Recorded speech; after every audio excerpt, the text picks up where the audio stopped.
second. We got a call to go on a medevac mission to pick up a wounded guy, and all the information that we had was a grid coordinate, a GPS coordinate, and what the injury was, and it was one soldier that was injured, and he had a gunshot wound to the neck, and that's all we knew. So we fly out there, and ideally, it's okay. A medevac aircraft landing during a firefight is not ideal, right? So, because the helicopter becomes the target then, and you get the helicopter shot down, then you got even more problems. So, but there were situations where we would be en route to a point of injury pickup of a wounded soldier, and a firefight would break out while we were en route or when we were almost there or something like that. So there were situations that dictated that we did pick up wounded people while an active engagement was going on. So we go pick up this guy and we land, and we don't see any wounded people. Everybody's these guys they're actively shooting. They're engaging the enemy. We landed behind this Afghanistan house wall type thing. We tried to protect the helicopter, so we landed behind that. But the medic jumps out. He runs to go get the wounded guy. He's looking around. Everybody's in the fight. He doesn't see any wounded people, and then he notices this guy's got some gauze around his neck, and it's got a little bit of blood on it or whatever. And he runs over to that guy. This guy is. I mean, he's engaging the enemy. He's firing, right? He runs over to that guy and he taps him, and he points at the helicopter like, "Let's go," and the guy just shrugs him off, and he's like, "Pow, pow, pow," and he's still engaging him. I mean, he doesn't want to go. He doesn't want to go anywhere. He doesn't want to go. Sorry about that. But the medic, pretty much grabs him and gets pretty forceful with him, and pulls him towards the helicopter, and the guy finally relents, and he goes and he gets in the helicopter. He gets in. He doesn't. He doesn't really let the medic do anything with him. The guy gets in. We had a row of seats across the back of the helicopter.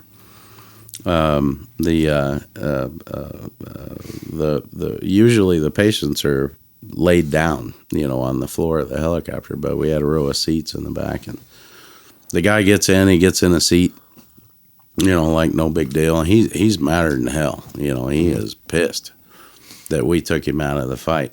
And turns out he had a bullet wound. Bullet went in one side of his neck, came out the other. And he's still in That's the fight. crazy. So he's still shooting. He had a bullet wound all the way through and through his neck. I don't know how it's even possible that it didn't hit anything vital, and how that man could stay in the fight. But I mean, he did not want to leave. He did not want to get evacuated. He did not want to go to the hospital. He wanted to kill the enemy, is what he wanted, and that's all he wanted. And that's insane, dude. We I mean, our military is I couldn't be more proud of soldiers and airmen and Marines and the people that make up our military. I mean, we have some straight up, we have some real badasses in there. Huh? I mean, just warriors, man. True to the core warriors that love America. That's crazy. That's just awesome. But it's wonderful. It's wonderful that we have people that are willing to make the ultimate sacrifice for our country. That's insane. Mm-hmm. And then that guy survived and everything. Oh yeah. He was, but when he got in the helicopter, you told me he was just cussing. Oh, he was cussing. He was mad. He was pissed. He didn't want to go anywhere. He's like, I don't need to be evacuated. I'm fine. He had a hole all the way through his neck. Yeah. That's like, wow, that's like a movie. That's movie type stuff. I mean, I remember thinking of flying away. The medic is telling me, he's like on the intercom. I can hear him in my helmet, Right. and he's saying, "Hey, this guy's pissed. He's got a bullet, through his neck." And I'm like, "Well, that's a patriot right there. That's a true patriot. Yeah, that's a patriot." And man, whoever that guy is, we appreciate your hard work. So here you are in Afghanistan, and the Afghan war was a lot different though than the Iraq war, wasn't it? I mean, was the vibe different with you and the soldiers? I mean, could you tell the guys that were like special forces? Could you tell that it was a different vibe, or was it the same thing? Well, my exposure to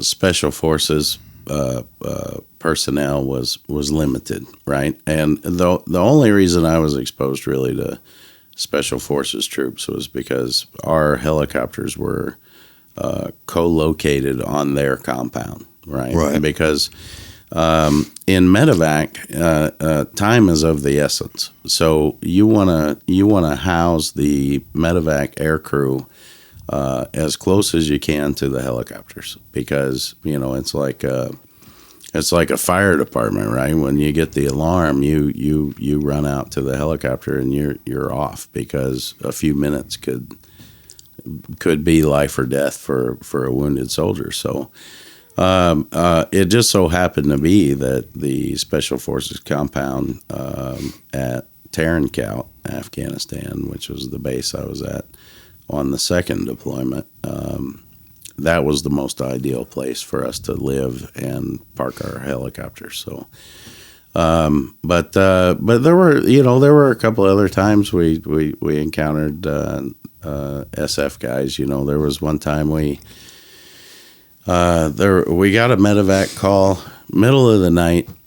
It was like 2:00 in the morning, and a small group of special forces guys had been inserted into this area, and in their pre-planning, they had picked the landing zone and the drop-off point for the SF guys to be a certain grid coordinate. But there was a lot of rain, and that area became flooded that night. And when they got dropped off, they didn't realize that they were inserted onto what was essentially an island because of the flooding. Right. They tried to cross, and unfortunately, one soldier was swept away, in the current, and lost. And at the same time, they came under fire from the Taliban, and another soldier got shot through the arm, through the bicep there. And they called the medevac for that. But when we landed on the island, and the team leader, he said, "Hey, we got a problem here. We're stuck on this island." And so we ended up we loaded everybody on our medevac bird, and we moved them, not very far, but we moved them off of that island and where they could become combat effective again. And then Right. And then we went up and down the flooded river, looking for the missing soldier. Meanwhile, Did you ever find him? Well, he was found. We didn't find him. But meanwhile, the back at our headquarters, the Tactical Operations Center, they're calling us, wondering what we're doing, because they can see us on the map. All the helicopters had a device on it called a Blue Force tracker. So they could see us on the map, and they could see that we were flying up and down the river. Right. And for whatever reason, their decision was not to have us, search for that missing soldier at that time. But I did it anyway, because Right, you're trying to find someone who's man, if the quicker that person was found, the better, And I was hoping that maybe he was still alive and we could find him and recover him. What did he survive? No, unfortunately, no. Oh man, Nope. that sucks. Nope. He got